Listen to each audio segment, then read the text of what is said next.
Gil and I met through eHarmony. We dated probably for about a year before getting married, year and a half. And our plan was to be married for a year and then start trying to have kids. After about a year of trying, I talked to my doctor and she recommended going to see a fertility specialist.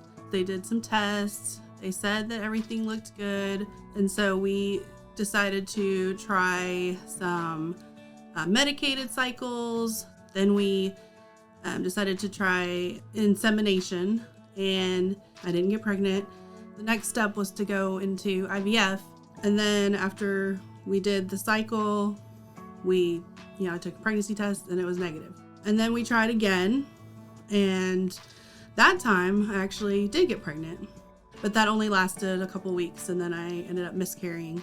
And so we took some time off for a while and didn't do anything. Didn't try to get pregnant, just didn't pursue it. I would pray about this and say, God, it's in my heart to have children. I want to be a mom, and there were times when I would pray and say, God, are you even there? Like, do you hear me? Have you forgotten about me? All I ever heard from God was, wait, be patient, wait. And I remember praying, God, I'm tired of waiting. It's been years. And we just had to sit and wait. And that's probably the hardest part, is that we've waited and wait and wait, and there's this eerie silence.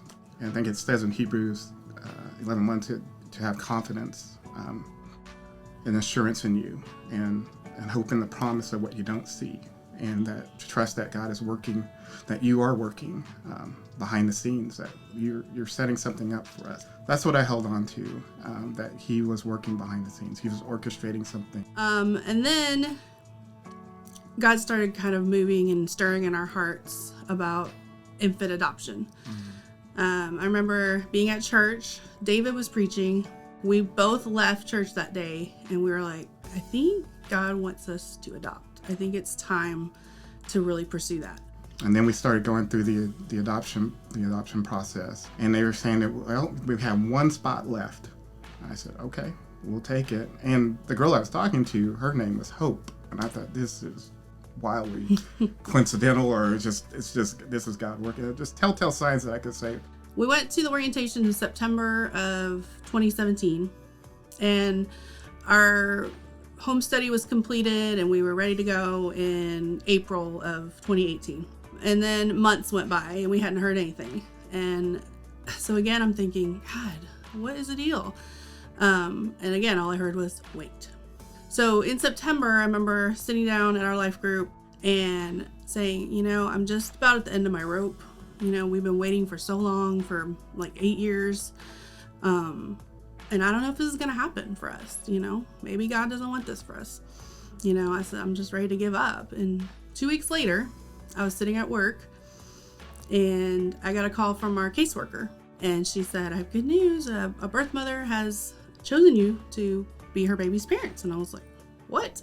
So we were very, very excited about that. And she was pretty far along at that point. It was like only 2 weeks after that he was born. We went to the hospital and we saw him, and he was beautiful. And, but at the same time, I still wasn't sure if it was really going to happen, because we'd been disappointed so many times before. It didn't really become real to me until she put him in my arms and walked out. And I was like, oh my gosh, we are finally parents. And it was just so joyful. I remember Gil crying, me crying, and just going, wow, this finally happened. God came through. And I think I was still in shock. I couldn't believe it. I said, we were actually driving home from the hospital with our son. And the whole time we were dealing with all this infertility, there was one verse that really stuck out to me, and one verse that I really clung to, and it was Psalm 37:4, which is, delight yourself in the Lord and he will give you the desires of your heart. And I just clung to that verse. I said, okay, God, this is the desire of my heart, is to be a mom, to have a baby.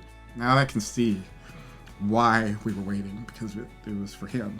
And he's just been such a delight, such a happy kid, that it's just been just a wonderful journey. He's more than we could have ever asked for. God knew that. God knew what he had for us. And he was like, just wait, because it's going to be worth it.